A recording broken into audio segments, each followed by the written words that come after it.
Present value. What is present value?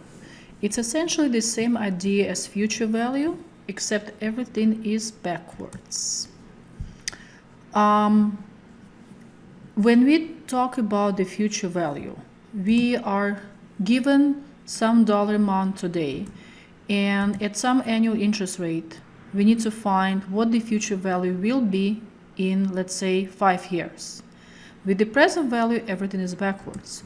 What we know is how much money there will be in the future, let's say in 5 years. And we need to go back and figure out how much we should start with today so that it will grow to that known future amount of money. Let's start with this example. You want to have $100 in your bank account in 1 year. The bank's annual interest rate is 10%. How much money should you deposit in your account today so that you have exactly $100 in a year? In other words, what is the present value of $100 to be received in 1 year at the annual interest of 10%? $100 in 1 year is what is given. What we need to find is the deposit to be made today that would grow to exactly $100. How do we figure out the deposit amount? Let's use the future value calculations that we already know from earlier slides. We can write deposit multiplied by, open parenthesis, 1 plus 0.1, close parenthesis, equals $100. Now we can divide both sides by 1 plus 0.1. That leaves just deposit on the left-hand side and $100 divided by 1 plus 0.1 on the right-hand side. And then we calculate the deposit amount, which equals $90.91. And now you can actually, verify that this works. Let's turn the calculator on. So we are saying that if we start with $90.91, right? So I put 90.91, make it negative, save it as present value. Then 1 year later, 1n, after growing by 10%, 10 IY, I should get the future value of 100. Let's double check. Compute future value. Yes, it is $100. So everything works.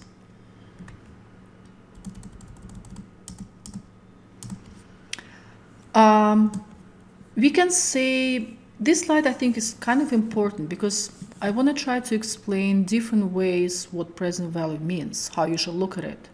Even though it's, the whole present value explanation is just, almost the same thing as the future value except backwards, I often find students getting confused when it comes to the present value, while future value is a lot more straightforward. So present value is $90.91. Future value in 1 year is $100. We can say that $100 in 1 year is worth only $90.91 to you today. We can also say that you are indifferent between, let's say, receiving $90.91 today and instead receiving $100 in 1 year, right? So $100 in 1 year is more money, but there is a 1 year delay. And this trade-off sort of cancels out, this trade-off between receiving more money but having to wait for it kind of, makes $100 in a year equivalent to $90.91 today. You can also say that you're equally happy between receiving $90.91 and instead waiting for 1 year to receive $100 then. The term often used when we talk about present values is discounting. We have discounted $100 by 1 year, right? So we made its value smaller. right? So if you were instead given an equivalent amount of money now, that would be less than $100. The interest rate here can also be called the discount rate. And this whole process of finding how much something from the future is worth today is known as the discounted cash flow valuation, DCF. Let's look at another example, slightly more complicated. You want to have $400 in your bank account in 3 years. The bank's annual interest rate is 10%. How much money should you deposit in your account today so that you have exactly $400 in 3 years? In other words, what is the present value of $400 to be received in 3 years at the annual interest of 10%? So if we knew how much we would need to deposit today, then we could apply the same steps that we learned from the future value slides, where you would take this deposit, you would multiply it by 1 plus the 10% interest rate, so times 1 plus 0.1, then that would get reinvested for another year, and you would multiply that larger number with the first year interest by 1 plus 0.1, and then that would get reinvested again and be multiplied by 1 plus 0.1 to reach $400. So let's use the future value calculations to find the present value. The deposit amount, which is the present value, multiplied by, open parenthesis, 1 plus 0.1, close parenthesis, take to the power 3, equals $400. Our unknown is the deposit amount, the present value. We can rearrange the terms in the first line and write the whole thing as deposit equals $400 divided by 1 plus 0.1 raised to the power 3.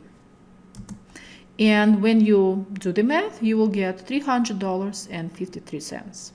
This is how much you would deposit now, so that when that grows by 10%, 3 times, it reaches exactly $400.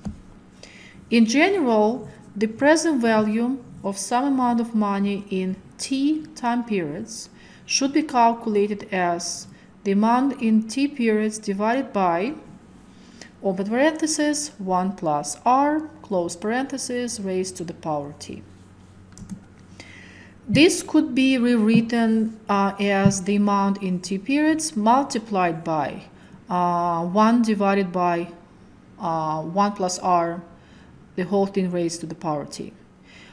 And the fraction 1 divided by 1 plus R to the power T is discount factor. It's called the discount factor, or the present value factor, or the present value interest factor, or abbreviated as PVIF for some interest rate R and some time period T.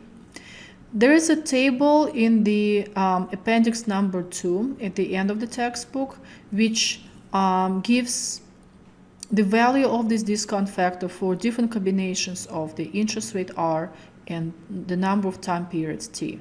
But it's also pretty limited, just like appendix 1 for the future value factor. It's limited in the sense that it doesn't show interest rates that are not whole percentages. For example, 2.5%. It will give you 2%, it will give you 3% values.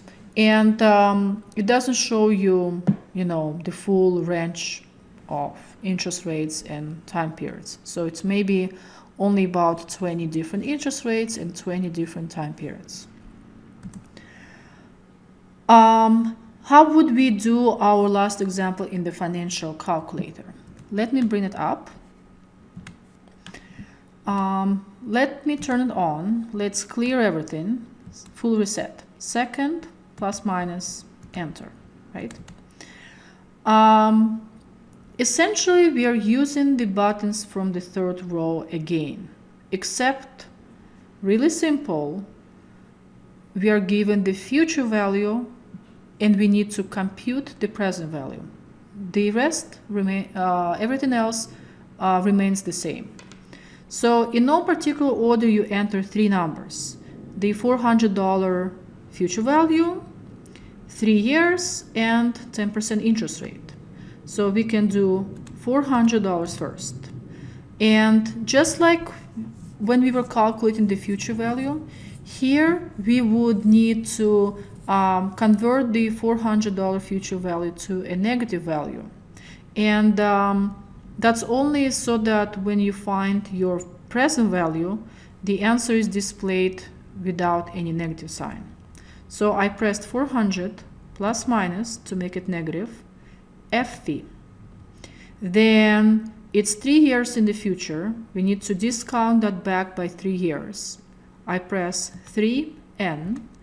And then the last thing that should be entered is the annual interest rate of 10%.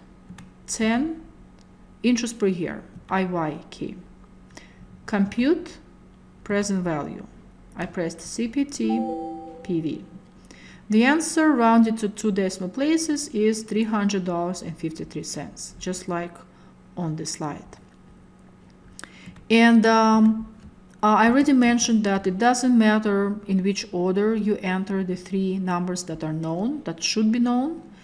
And the future value should again be set to negative, although technically at this point in class, you can just not worry about it.